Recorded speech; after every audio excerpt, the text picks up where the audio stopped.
नारायण साकार हरि की प्यारी दुलारी साध संगत जी, प्रेम से बोलना। नारायण साकार हरि की संपूर्ण ब्रह्मांड में सदा सदा के लिए जय जयकार हो, जय जयकार हो, जय जयकार हो। जगत जननी साकार माँ मातेश्वरी की संपूर्ण ब्रह्मांड में सदा सदा के लिए जय जयकार हो, जय जयकार हो, जय जयकार हो। नारायण साकार हरिओम। जगत जननी साकार माँ मातेश्वरी जी के पावन कमल से चरणों में हम सभी जीवात्माओं का कोटि कोटि नमन बंदन प्रणाम स्वीकार हो, स्वीकार हो, स्वीकार हो। आप समस्त हरिभक्तों के चरणों में इस जीवात्मा का कोटि कोटि प्रणाम स्वीकार हो, स्वीकार हो, स्वीकार हो।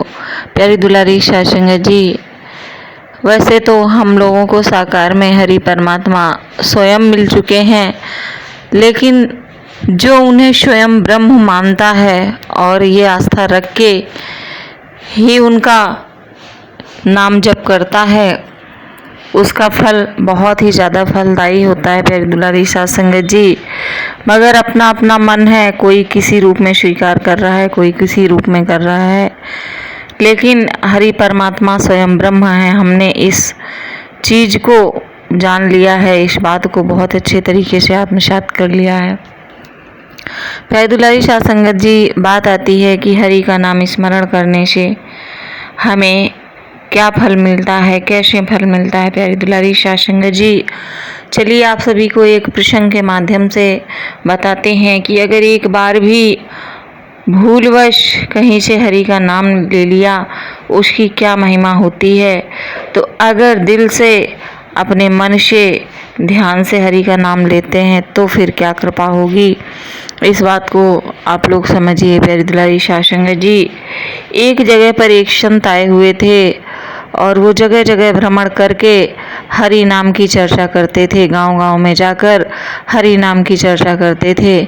इसी प्रकार से किसी एक गांव में संत जी आकर के ठहरे हुए थे और डेली वो सत्संग करते थे, चर्चा करते थे। तो बहुत सारे गांव वाले जिनको सत्संग प्रेमी थे वो सब जाते थे और उनकी बात को बहुत ध्यान से सुनते थे।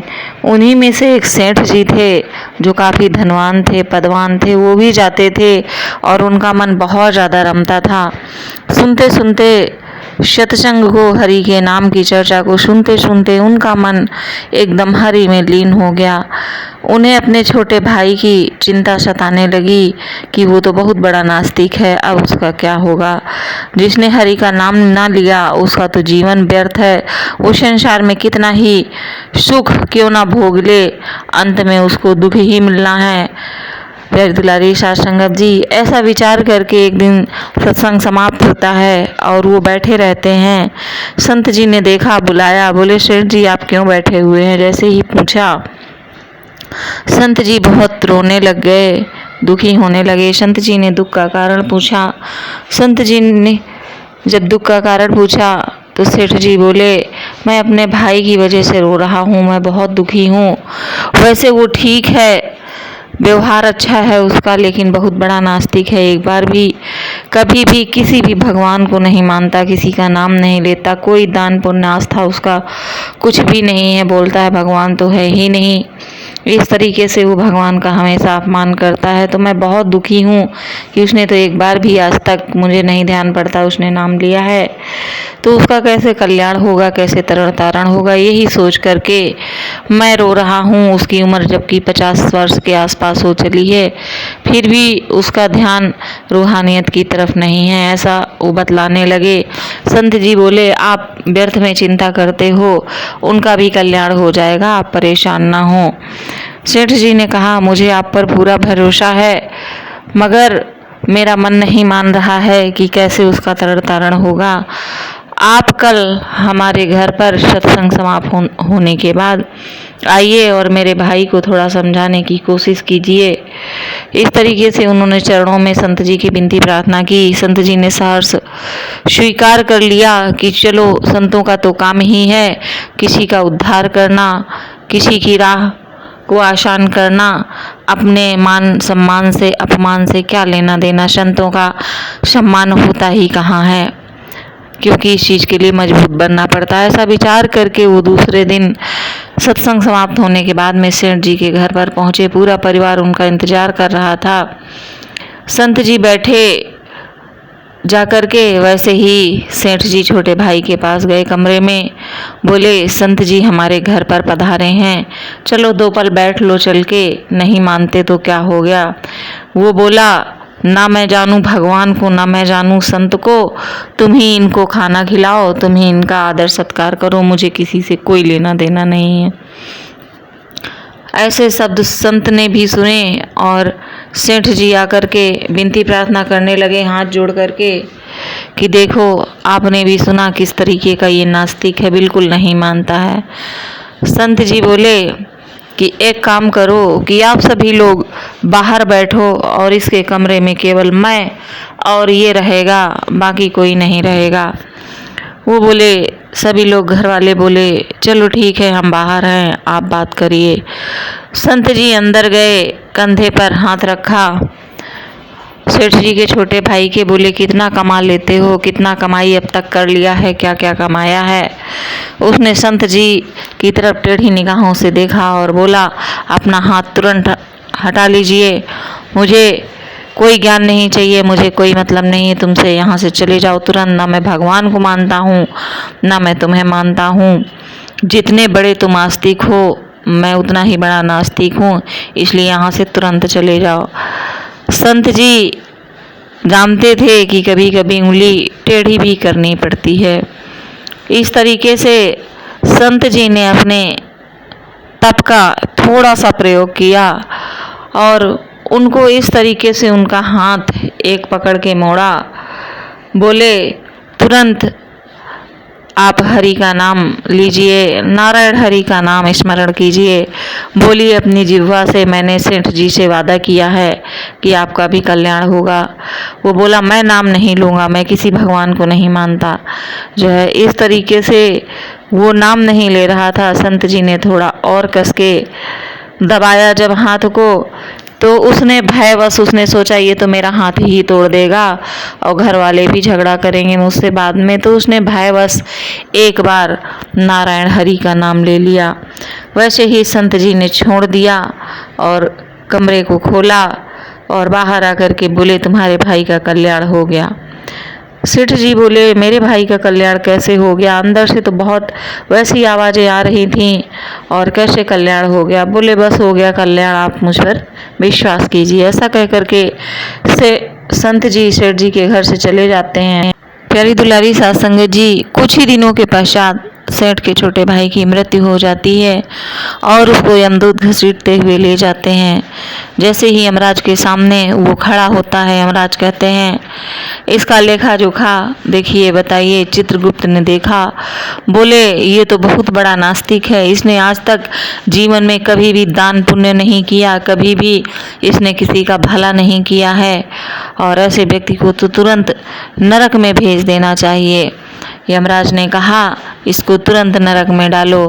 वैसे ही चित्रगुप्त ने कहा रुकिए रुकिए महाराज, इसने पूरे जीवन में एक बार नारायण हरि के नाम का गुणगान किया है, सिर्फ एक ही बार भयवश इसने नाम लिया है, तो उसका इसको क्या फल दिया जा सकता है, उसने ऐसा कहा चित्रगुप्त ने। तो यमराज ने कहा खोजो खोजो कि एक बार नाम लेने का फल क्या मिलता है, उसी के आधार पर इसको सजा दी जाएगी।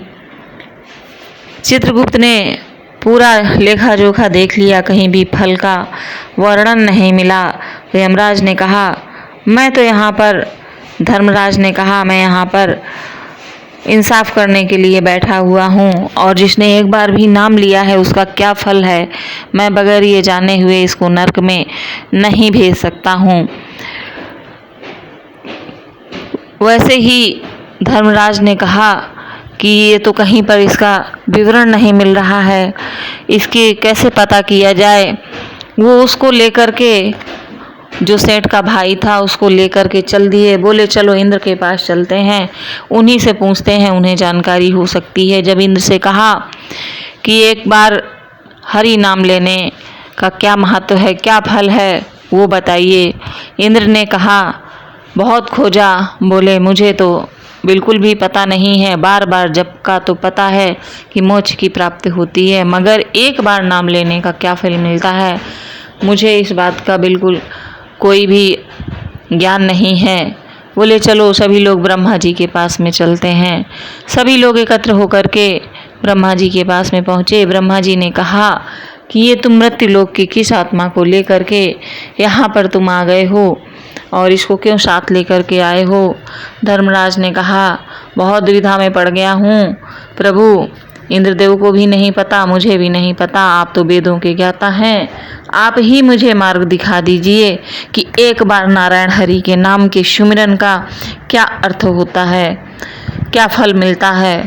ब्रह्मा जी ने सारे वेद पुराण देख लिए मगर एक बार के नाम का कहीं भी उनको फल का ज्ञान नहीं हुआ। वो बोले ऐसा करते हैं, चलो शंकर जी के पास में चलते हैं, वही कुछ महादेव हैं, वही कुछ हमें रास्ता बता सकते हैं। सभी लोग महादेव जी के पास में पहुँचे, शंकर जी से अपना प्रश्न रखा, ऐसी ऐसी बात है और क्या फल है, आप हमारा मार्गदर्शन करें। शंकर जी ने भी देखा, उनकी भी समझ में नहीं आया। उन्होंने कहा कि इसका तो कहीं वर्णन ही नहीं मिल रहा है कि एक बार नाम लेने से क्या होता है, जबकि निरंतर जाप करने से मोक्ष की प्राप्ति हो जाती है। अब क्या किया जाए।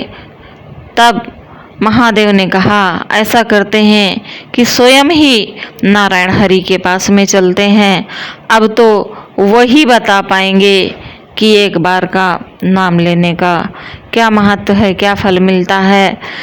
तो सभी लोग एकत्र होकर के नारायण हरि के धाम पर पहुँचे, जहाँ पर नारायण हरि जी स्वयं जगत जननी माता जी के साथ में विराजमान थे।